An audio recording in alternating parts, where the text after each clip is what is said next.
Okay, sounds good. Let me catch the slides up. I guess I should have done this while you were talking. Okay, so this is where we want to start. Okay, so hello everyone. Happy almost Thanksgiving 2016. We're going to spend the next 45-50 minutes on talking about GP, Dynamics GP administration and kind of maintenance, some things to do before you get into year-end processing. We're not going to specifically talk about how to close out the modules. We'll do that in our year-end closing class that's coming up here, and so we're not going to actually go through module by module like we do in the class. But we'll talk about what to do kind of before, what happens during the year-end process kind of from a administration mode, mostly that's backups, and then what happens after the year-end processing, and then some ongoing maintenance and tools to help you manage Dynamics GP.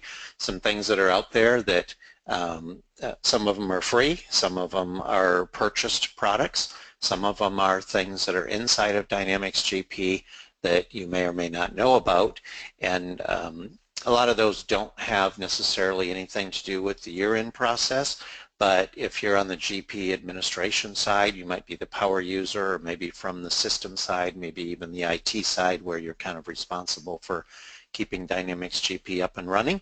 Some things that might be helpful to share with the end users or to make it look like you are really helping them with turning on parts of the system that maybe they haven't seen in the past. And so the first thing that I wanted to point out is how to know what version you're running, and you'll need this information as you apply the year-end updates. You want to know specifically which version you're actually running. And of course, when you open Dynamics GP, you get the splash screen, which is on the left there, and you see the big banner. It says Microsoft Dynamics GP 2016. That's kind of a no-brainer that you're on 2016. But the important number is actually not the what I call the marketing release, is GP 2016.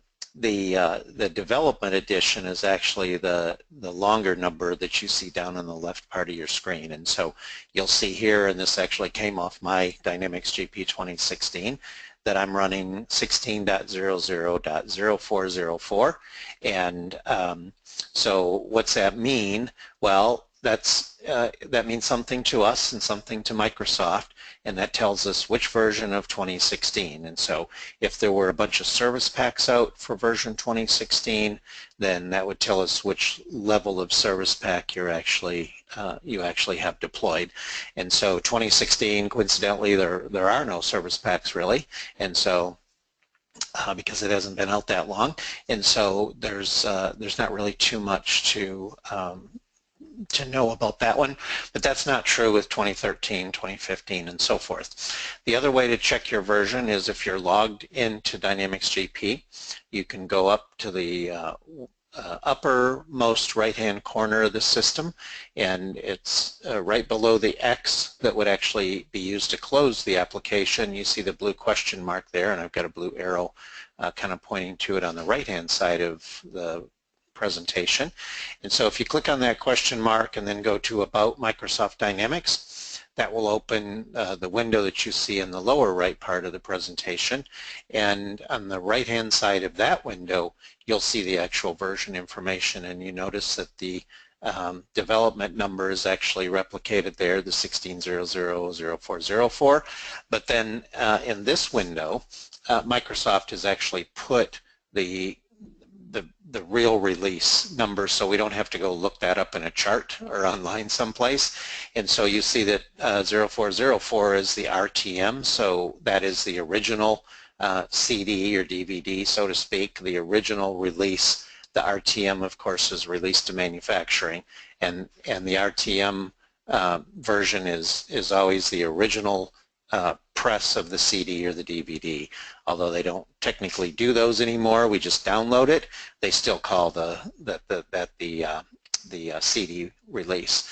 And so if I was on 2016 R2, which is going to ship here in another, well, next week hopefully, then that RTM would be replaced with R2. So that is a little more user-friendly, place together your version. And so anyway, just a couple of pointers there.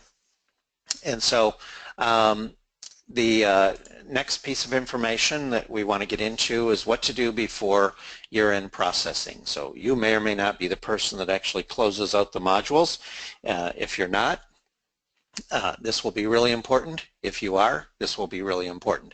And so that is completely separate from what we want to talk about here. But the big thing here is obviously you want to do backups before you start into the year-end process. And any of these steps, as far as maintenance and utilities, it's super critical to make sure that you have a backup. We'll talk about a couple of different places and ways to do backups here in just a minute, but if you get the idea here that backup is important because it's the first 3 steps. You only have to do it once, but you do have to do it once. A lot of people will run check links, and of course I put the path there under the Dynamics icon, maintenance check links. But you'll notice that depending on which modules you actually have deployed, there are other places to do check links. And so check links, the very top one, that will cover all the financial systems, so kind of the core modules, so to speak. But if you're running project accounting, it has its own check links. And so you'll see that further down on my menu under PA check links. If you're running field service, that particular module, that has its own check links routine or utility, and so that's also on the menu. If you're running revenue and expense deferrals, if you have that module deployed, that has its own check links. And if you're running analytical accounting, that has its own check links. And so you might wonder why those are separated. And if you ask 10 people, you might get 10 answers. The real answer is those products were all written originally by third-party developers. They were not part of the original Great Plains or the Dynamics GP system. Those were products that were purchased by Microsoft or the Great Plains company way back in the day. And so they still have a lot of their own menu options because they were ISV products at one point. They were companion products, and they just have not taken the time to fold some of these things into the main part of the system, which is completely fine. And so the point being that if you have those modules, you do want to make sure that you catch those on the menu as well. So check links is a good kind of housekeeping utility. Some people run it more frequently than year-end. If you have been on the software for many versions, many years, back in the old Great Plains days, you might remember that check links was something that you might have been doing monthly or even more frequently if you had one of the old databases like Btrieve or Pervasive SQL or Faircom or C-Tree. We did a lot of check linking back then. Not so much a big deal when we're running SQL Server now. So in the last 10 or 15 years, it's not something that folks are doing on a regular basis. But year-end is a good time to do that, just to tidy up and make sure that the system links are all kind of tied together. And so, the check link process kind of looks at all those things that are hooked together by module. And so, if you have a receivables transaction that came from sales order processing, and there's payments, there might be a return or a credit memo or something on that, and it just makes sure that all of those links are still connected, and if for some reason they're not, it tries to reconnect those. Again, super critical to have a backup before you do a check links process, just in case something goes wrong. That's not very common today, but again, we don't want to push it here, especially at year end. Check links, just as a side note, will produce a massive report depending on which module you're running check links on. And so as a practical thing, you always want to set the report to go to the screen. Most people don't print those ever. If you set it to the screen and you want to look through it tomorrow when you come back in and this process is finished, or if you do it from home over the weekend or something similar to that, some of these reports can be hundreds of pages and really not much value to have taking up that much paper. So just remember, when you run check links, it's good practice to set the reporting to go out to the screen. If there's something in there you think you need, you can print just that page or two or group, but not the hundreds that it might generate. Some people actually run a reconcile on some of the receivables, payables, general ledger type thing, and that's fine to do. That's usually less important, but some people they have that part of their year-end closeout process, and that's okay. Typically we don't run that unless we actually have a need, but it certainly doesn't hurt anything if you have time and that's something that you've kind of always done. Okay, so during the year-end processing, as you're closing out the modules, you'll be doing a lot of backups. And if you attend the year-end class or you've gone through the process in the past, there's a lot of steps that we recommend taking a backup as you move through that closeout process. And again, we're not going to go through in detail the closeout process. We're going to do that in the class. But I wanted to at least call out the fact that you can do backups from within Dynamics, so you don't necessarily need to be at the server at all.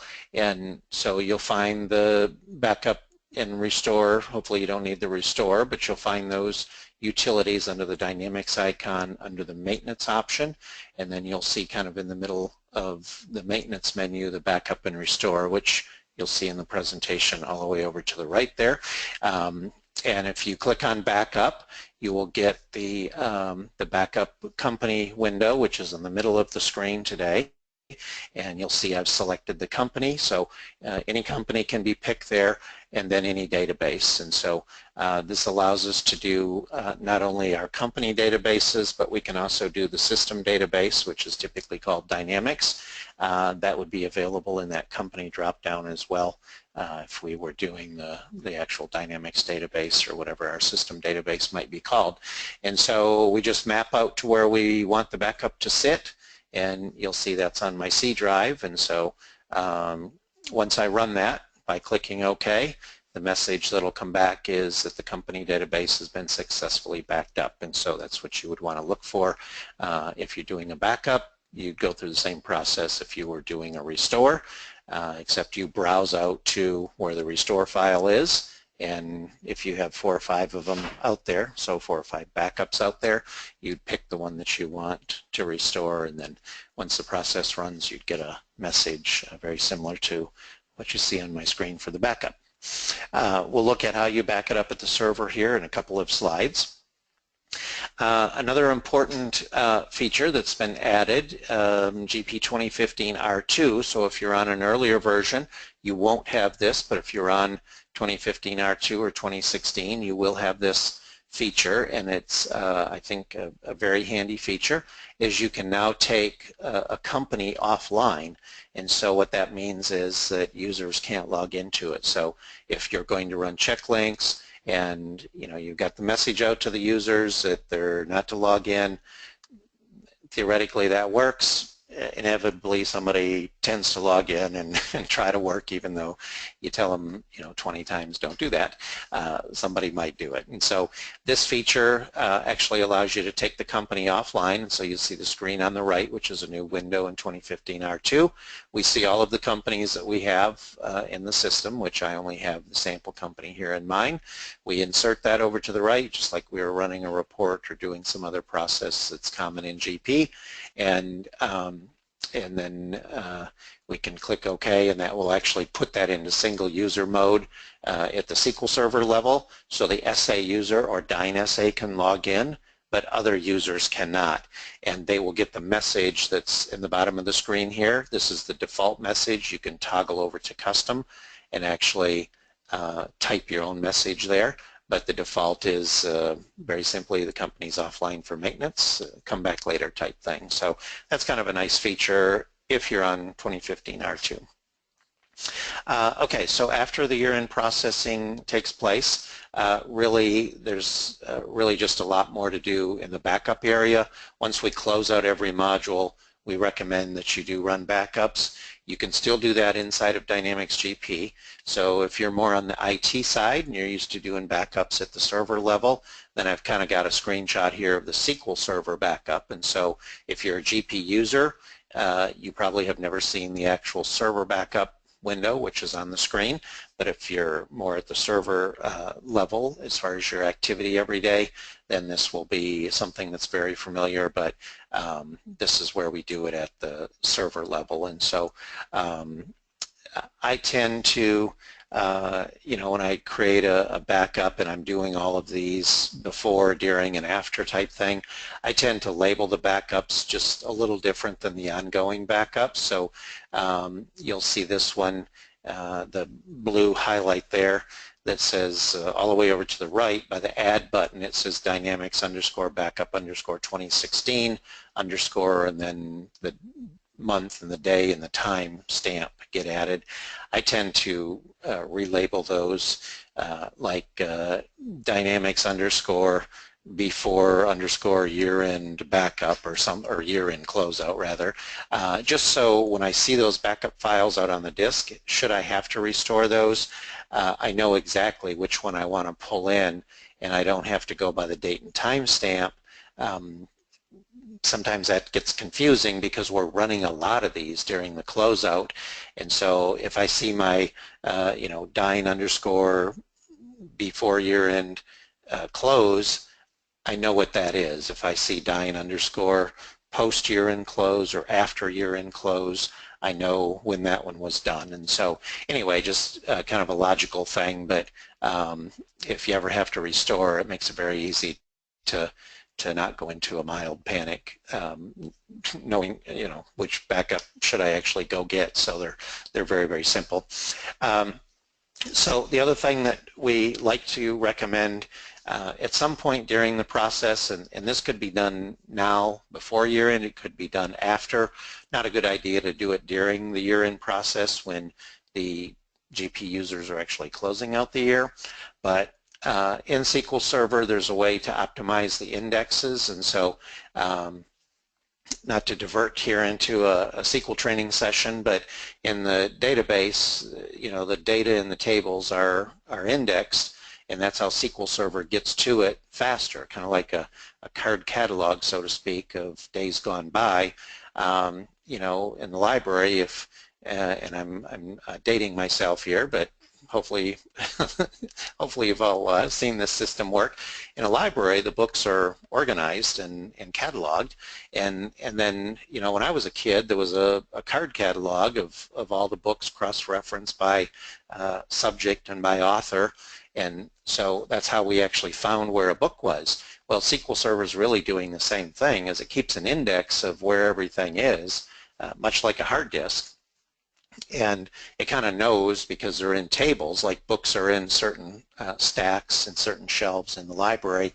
When we re-index those and we go through that card catalog, so to speak, and books that have been lost or maybe they're out of service, you know, we take those things out of the catalog, out of the card file, so that we don't have to thumb through those. So when I come in tomorrow and look for a book, I'm not flipping through cards of books that aren't there, or maybe those books are checked out, and so I can't go get it even if I want it, type thing. And so that's kind of in layman's terms what we're talking about when we're rebuilding and reorganizing the indexes in the SQL Server, and there's a little utility for that, and that does really contribute to the speed of what SQL Server has to do to actually find the data. When we click on the looking glass in GP to look up an account or items or customers or a document of sort, or we're building a report, we're helping SQL Server help us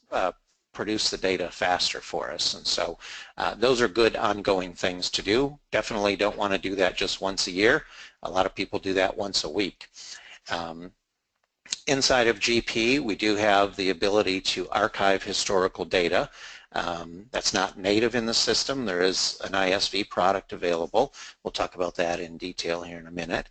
But that's a good way to move historical data into an archive company.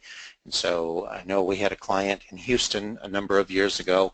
They've been on the system since the mid-80s, really, 84, 85. And keeping in mind GP was not a product until 81 when it came out, and so they got in pretty quick, and they had all of that data in their live company. And so every time they did a lookup, of course that's sorted down to the bottom, but you could actually scroll down if you had patience, and you could actually see transactional data from the mid-1980s.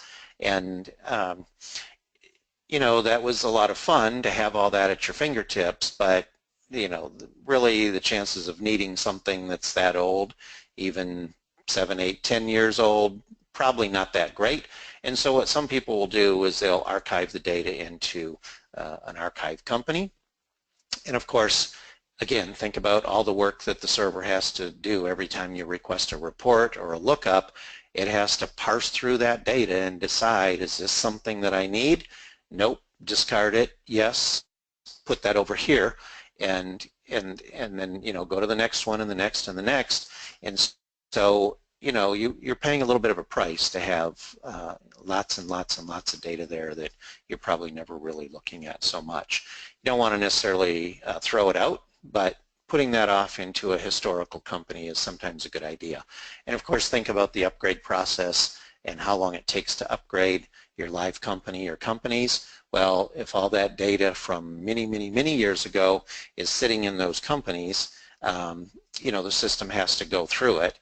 And it's not that we wouldn't go through it if it's in an archive or a historical company, but we could do that, you know, on the weekend or evening when people are not using the system, and lessen the time that you're down in your production companies to actually get people back into live processing. And so lots of good reasons to think about archiving at some point.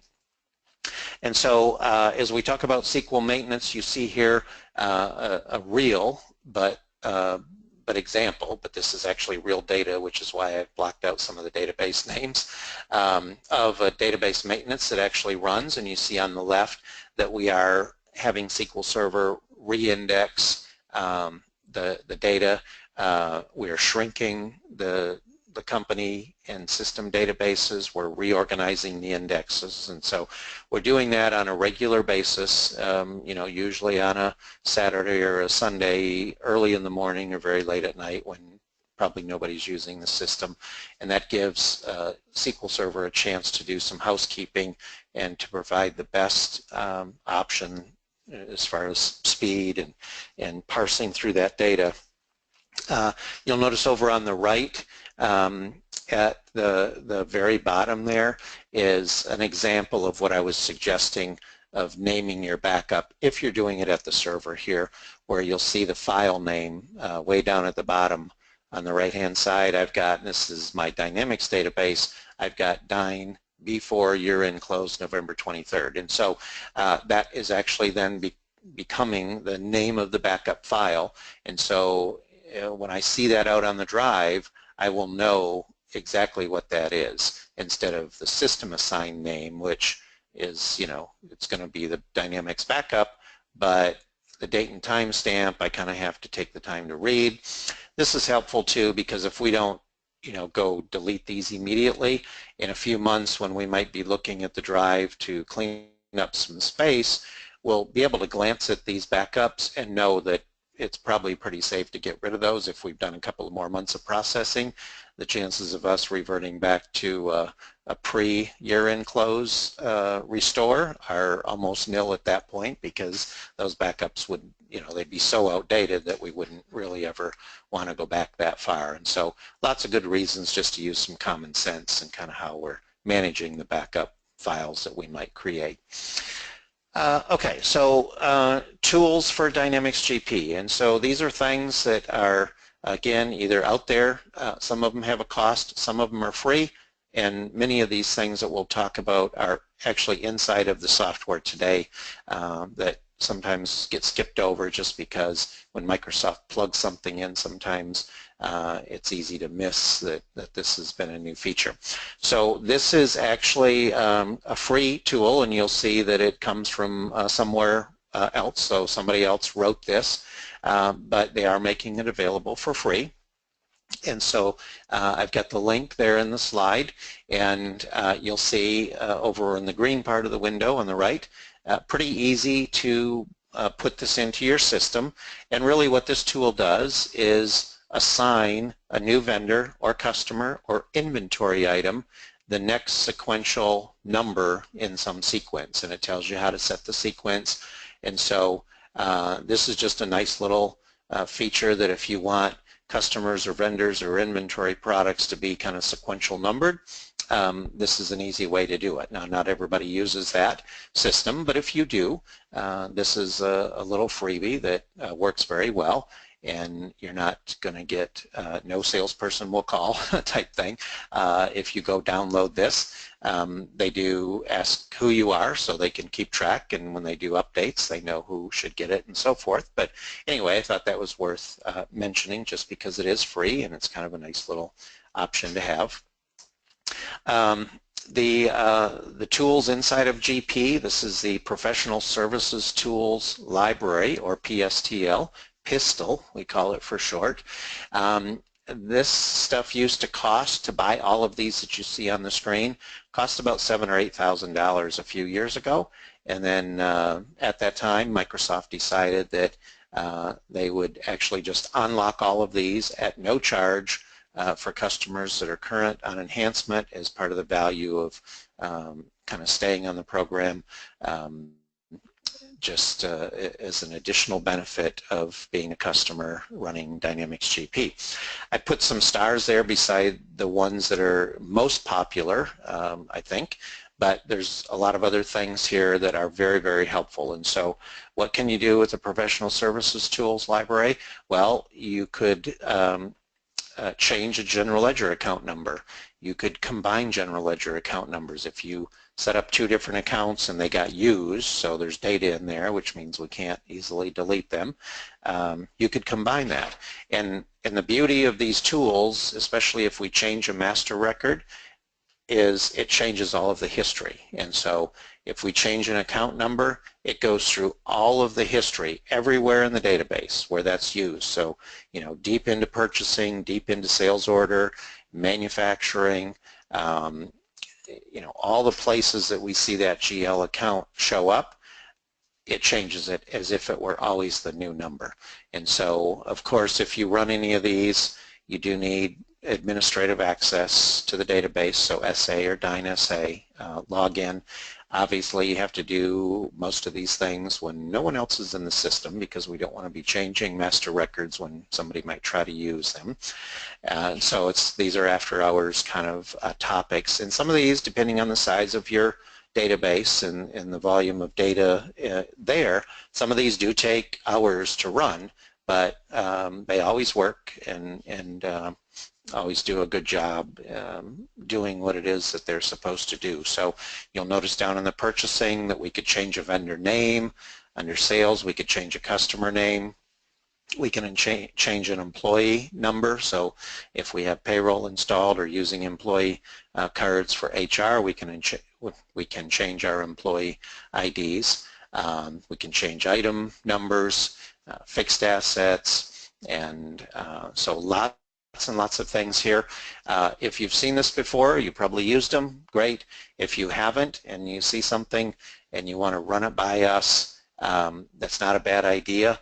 It's also a really, really, really good idea to do this in one of your test companies. And if you don't have a test company, we can help you create one.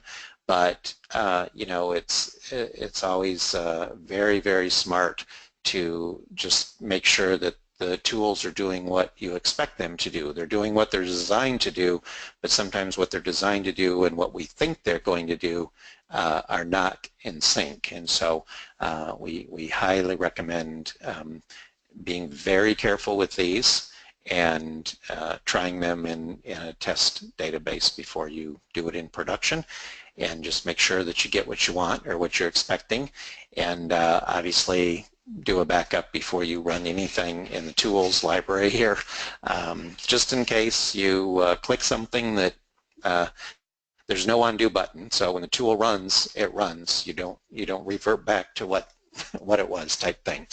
A couple of the tools are actually embedded, and they're not on the professional services tools menu that you just saw.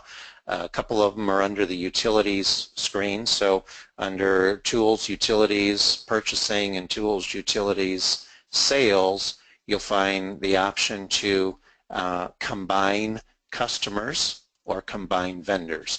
So if you've created a couple of customers and it's really the same customer, maybe I created one and Kim created one kind of on the same day, we didn't know the other was out there. Now we've got two customers with transactions and it's really the same customer. Well, this part of the PSTL tool will actually combine the customers and combine all of the history into the surviving customer. And same thing with vendor.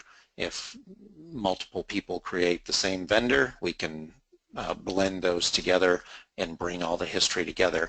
Of course, within both of these tools, we have the modifier option, and so that allows us to modify the vendor ID and modify the customer ID as well. So we don't have to be combining. We could just change a customer ID if we wanted to, or a vendor ID. So again, very powerful.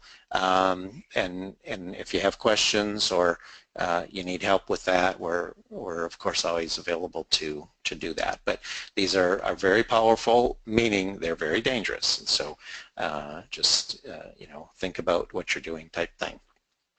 Okay, so we talk about archiving data to kind of do some housekeeping here. Again, kind of why would we do that? Well, performance is the big thing. It's not that GP, you're not going to outgrow there's no size limit, so you're not going to outgrow what you can put into the Dynamics GP system. The only limitation whatsoever is hard disk space on your SQL server. And I think most of us know disk space is relatively cheap today, and if we run low, a lot of times it's easier just to add space than it is to take the time to go clean up space like we used to in the past. We try to move things around, and we might do that, you know, temporarily, but long term, you know, we're all big wasters of space now because it is fairly cheap, and so that's good, but the more stuff we hold on to, again, the more our server has to chunk through and find what it is we're looking for when we request a report. When we're doing an upgrade, all of that data is touched during the upgrade process. Every single data element in your system, in your company database, is touched by the upgrade engine. And so if we move some of that off to an archive company, it's still touched, but it doesn't have to be touched when we're, you know, trying to minimize downtime of our production environment and the companies that we actually log into every day. And so anyway, something to think about. If you do decide that that is something you want to talk about, Professional Advantage is actually the ISV. They're the only ones out there that we know of that actually makes this utility. And it's called Company Data Archive. Some of you may have that.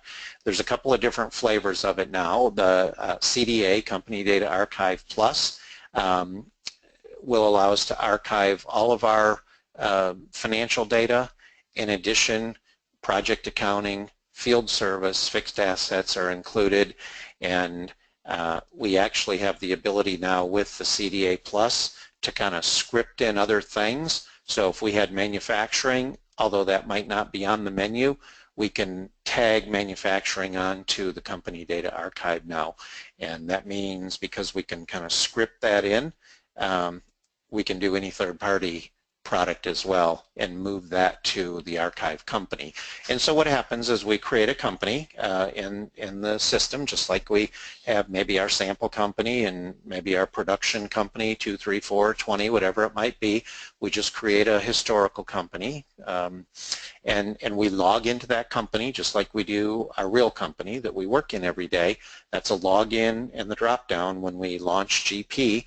And you know, as we archive things into that company, a lot of times we only give access to those that need it.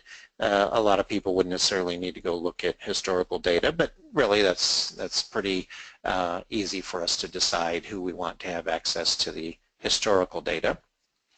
And what this utility does is it actually pushes the data from our production company over to the archive or the historical company, and as an option, when the data moves, we can delete it out of our production company. And so if we just move data, that really doesn't help us. In fact, that hurts us because now we have two sets of the same data. So the idea is that we move it and then delete it from our existing or our live company, and it's now sitting over in the historical company. And if we need to run a report or go look at something from 10, 15, 20 years ago, we just log into the history company and we see it there instead of our live company. Just recently, Professional Advantage came out with CDA 30, and CDA 30, like it sounds, grants you a 30-day license to run Company Data Archive. Some people archive ongoing regularly, so maybe every year they archive a year off into the history company. But if you're a small company and you know it takes you 5, 6, 7 years to really increase your database size significantly, the problem was you'd buy CDA, maybe you let the maintenance go because you only needed it today, and you're not going to run it again for 5, 6, 7, 10 years, and so you drop the maintenance or the enhancement. Well, then you decide you want to run it, and you're off enhancement, and it costs you more to get caught up than what you paid for the module. And so Professional Advantage came out with the 30-day license. You have the full-blown product, and you can run it as many times as you want and do whatever you want with it for 30 days. And on day 31, it stops working. And so it saves a ton of money because it's a fraction of the cost of the full ongoing kind of perpetual CDA. And if you need it in 10 years from now, then you go back and get another 30-day license or whatever they might have in 10 years. And so really it's designed for smaller organizations that just need it kind of once, and then they're not going to use it again for many, many years. So there's no enhancement. It's just you pay the price, 30 days, that's it. No ongoing cost, and you're done. Here's kind of what the screen looks like, and so again you're running this from within inside of your Dynamics GP system. You see the different modules kind of in the core system here, our financial system, purchasing, sales, inventory, and payroll, and so forth. And we tick off what we want to transfer, and we tick off the remove column down there, kind of in the center of my screen, if we want to actually delete the data after it's transferred. You'll notice the red fields, so those things that are required. Obviously, we have the destination company up at the top. That's our historical, that's our archive where the data is going, and then the originating is where we're pulling it from, where we're going to move it from, and then the archive date. So in this case, the way I have the screen configured is I'm moving everything out of general ledger and payables from the beginning of time up through 12/31/2013. It's going to go to the archive company, and so that's going to leave anything after 12/31/13 still in my live company. So 14, 15, and 16 in this case, and so I'm not losing it. I'm just moving it out of production into this historical company. And if I want something, if I want to print a trial balance or look at vendor information prior to 12/31/13, I have to log out of my Fabricam company here into my archive company, and I'll see all of the data there. And so that's really as simple as it is as far as you know, there's no setup. It's just you install it and then it's ready to run. You do have the ability to look at the data and see what's going to get moved before you actually move it. And so think edit list, so which is very helpful because you know, prior to this part of the system being added, we just had to kind of blindly assume that it was moving what we thought it was moving, and it was actually moved. And so here we're able to see the transactions that are going to get moved. We can actually print out what's actually being moved, and if that looks like what we expected it to be, then we can let it run and actually do the move. So that's a kind of a nice control feature there. Okay, so within GP, we do have the ability to delete master files. I'm not going to go through all of these, but you know, if we just want to purge data, so we're not moving it to history with the company data archive, we're actually taking it out of the system. And again, back up, because if you delete something, it's gone. There's not an undo. The only way to get that back is to restore a backup. And so, you know, these are delicate tools and utilities that are out there, but these are on your system menus today. If we want to delete vendors or customers or items or GL accounts, you might have come across some of these utility options. They work really well, so you got to be really careful. So this is kind of the screen when you actually use one of those utilities if you're purging data. So again, purging is deleting. It's not going into another company. It's gone. It's going into thin air. And so, you know, you see here that I've got mine set for 2008. I'm going to remove account history, and I can do either a date range or a period range. And again, we have to be pretty careful before we click the process button there, because once this kicks off, it's going.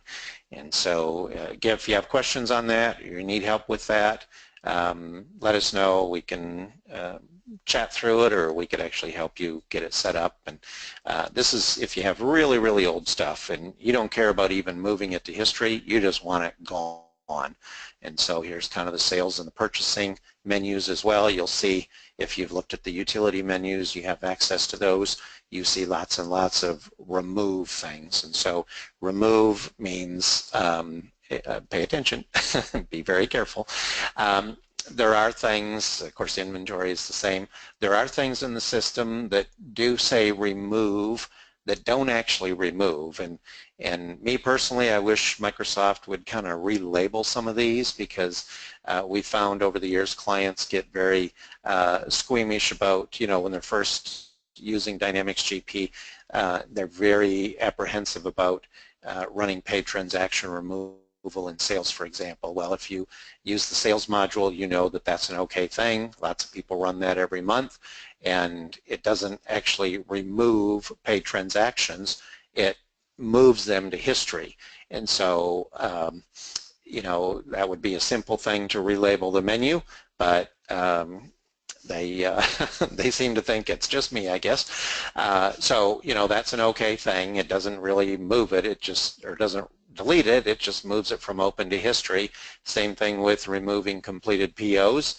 You're not taking those out of the system. You're just marking those historical. And so you have to kind of be aware that there are two places here that look like they're removing, but they're not. They're actually moving from open to history instead of blowing away type thing. Okay, so another feature kind of on the administrative side that is very helpful but very underutilized is the ability to send users a message. And this was added, I think, in GP 2013. You can use this, this utility, system utility, to actually send a user, or all users, a message to whatever your liking is. And so you'll see here I've got on the right side, I'm going to send it to DynSA lesson user 2 and my limited user, and they're going to get the message that I've typed in down there at the bottom is please log out, you know, during lunch today. And so anything you want, You can push that out to them. It will immediately pop up on their GP screen no matter what they're doing. And if someone's not logged in and they log into the system, the message will pop. And so that's kind of the check boxes there. You can put a task with a reminder for people that might be off this week. If you have some kind of post-dated message that would be applicable when they come back, when they come into the system, they look at their home page and they have a task there that there's a message/reminder of something you sent when they were gone. So that's kind of a helpful thing from an administrative standpoint. The other thing is document attach. This does not get used very much, but if you want to look like you are super connected to the GP system here, this is a very powerful thing. And so this allows us to take documents that might be on master records. So we see this potential for this in sales a lot, where we might have terms and conditions, we might have instructions, we might have things that we do over and over again with a customer. Every time we do an order that turns into an invoice, we want those documents to kind of go with the order or go with the invoice. We can do that with GP with very, very little effort. I set mine up here for inventory. So if you look at the right side of the screen, I've got attachments being allowed from item maintenance, so my inventory cards, and I want those to flow to a transaction that uses a particular item. And so here I've taken a sample item, and you see on the left side of the screen under the item maintenance, the triangle over the globe off there to the right of the item maintenance window. When you click on the globe, that opens the Internet Information window, and you'll see that I've actually attached an image, so nothing new here. This is stuff we could do 20 years ago, and so this is actually an image of the green phone that is my item. And so that's good, that's helpful if I'm in the item card, but what I want to do is have that image moved to order entry. Every time I enter a quote or an order or an invoice for this particular item, I want that image to be available at the transaction level, and which could print off or get emailed with the document is kind of where I'm going. And so then in sales order processing, when I use that item on an order, in this case, it automatically, on the right side of the screen, you can see the document attached that I've opened. It automatically then puts that image onto the sales transaction. And so from there, I could print that, or I could email that image along with the order in this case. And so that's a really helpful thing if you have documents that need to move to the transactions from the master records for, again, items, customers, or vendors. And so that's just a quick example of how you could do that. The other thing that you probably are starting to hear is Jet Reports has a bunch of reports now that are free for Dynamics GP. And so if, and all the Jet Reports are Excel based, and so if you, as kind of the admin person for the system, if you want to go download these and install them and take credit for building 20 reports over the weekend, you could do that, and nobody's going to tell. You could do that and show all the users all the cool things that are available. Lots of dashboards, lots of just kind of raw data reports available from Jet. It's yours for the downloading, and again, they're not going to try to sell you anything. You register so they know you're out there, and if they make changes or do updates, you'll get them, but they're not going to call and try to upsell you to the enterprise level. If you want just the free stuff, you can get that. And if you need help, I've got the website up there, but if you need help pulling those down and getting those attached to your data, just let us know. We can do that. We got lots and lots of people that work with Jet every day. The other item that is also a little underutilized but is very powerful are business alerts. And again, tools, setup, company, business alerts will get you in. There's a wizard, and I'm just going to look at an existing one that's out there, and these are in the sample company, so we could use these or, of course, modify them or create our own. But this is a business alert which sends a message, is what we're trying to do when something is kind of happens in the database. So if you're a GP user and you like your home page, you've got reminders on the home page, This is very similar to that, but it happens at the database level instead of kind of at the application level inside of GP. This is actually working with SQL Server, but we're doing it inside of GP. So we never have to go to the server whatsoever to actually get this to work. These are all GP screens that will look very familiar. And so I'm doing it for this database, TWO, my sample company, and the alert is when checkbook balance, any of my checkbooks get to below 0, I want to know about it. Well, that's not a bad thing, and I might set it a little higher than 0 so I know if I'm running low on money. Here I'm running out of money. And so this is, these two screens really just show you that you're picking and choosing, and of course you have to know where that data is, and like any GP reporting, that's what I'd call the hard part, so to speak, is where's the data, and we can help you with that if need be. But I'm just looking at the checkbook master, and on the right side I'm saying if the checkbook master table shows the current balance less than 0, then I want to know about that. And that's really the hardest thing there is to it, is just figuring out where it is. But you'll see it's all kind of wizard through. You're not writing any code or having to build anything. You're just using the wizard. And so then the final step is, you know, who should get this? Well, it could be an email, it could be a message, it could be a report that actually shows the balance. In this case, I put a user ID and I put SA because I'm logging in as SA. And so when the SA user logs in, if these conditions exist, they're going to get a message that the checkbook balances attached are below 0. And then how often do you want to test for this? On the right-hand side of the screen, I want to look at this daily at 12 a.m. So at midnight, I want you to check this scenario. And again, that's kind of up to us on, you know, if we want to do it every hour, every minute, once a week. And so, you know, different conditions are less important than others. And so these are nice things to hopefully take you into a little bit more advanced part of the system other than just entering debits and credits and kind of doing the mundane things. And so, Kim, do we have any questions or comments sitting out there in the gallery? All right, so over on the right-hand side, everybody, under the questions area, let's type in questions that you would like to have answered by Brian before we let him go. And I don't see anything yet, Brian, so I don't think they've eaten turkey and they're in a turkey coma or anything yet. Well, I'm trying to get in that mode myself, so I can appreciate, but I do appreciate people attending on the afternoon before a long weekend. I know. For sure. You thought I was crazy, but yes, this is when people... I did. I did. I told Kim, I said, why'd you make that for 1 o'clock on Wednesday before Thanksgiving? Nobody is going to sign up for that.